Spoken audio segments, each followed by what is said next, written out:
The 2012 CAPE conference is going to look at the new trends in development finance and how those trends impact on the way that those involved in providing aid work.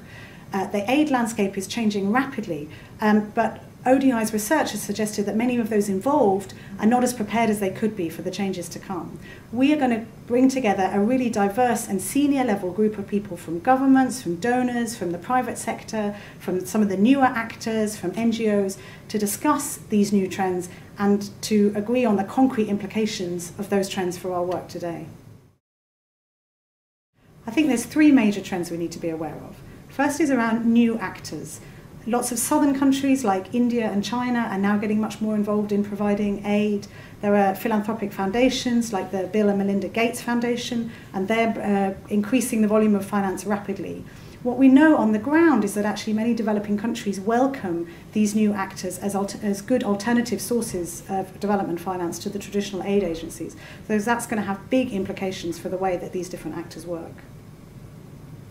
The second trend is around different contexts.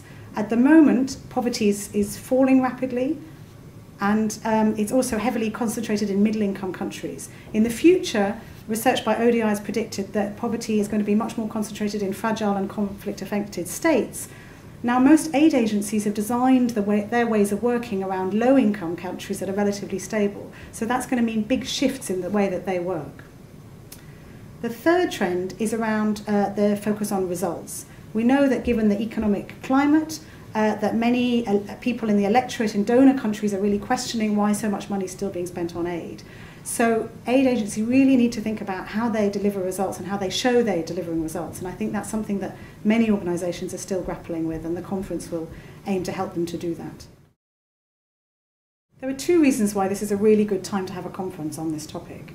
Firstly, many of the trends that we're talking about are becoming increasingly embedded. So it's a good time now to separate the hype from the reality, to really look at what are the concrete impacts of these trends on the ground.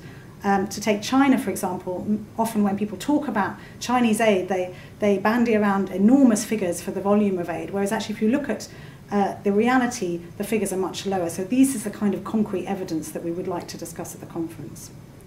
The second reason is that there are a number of international policy processes that are kicking off around about now, and these processes really need to reflect the new development finance landscape. As an example, the post-2015 process, which is going to agree what comes after the Millennium Development Goals in 2015, that's just starting now, and that really needs to be aware of the new development finance landscape.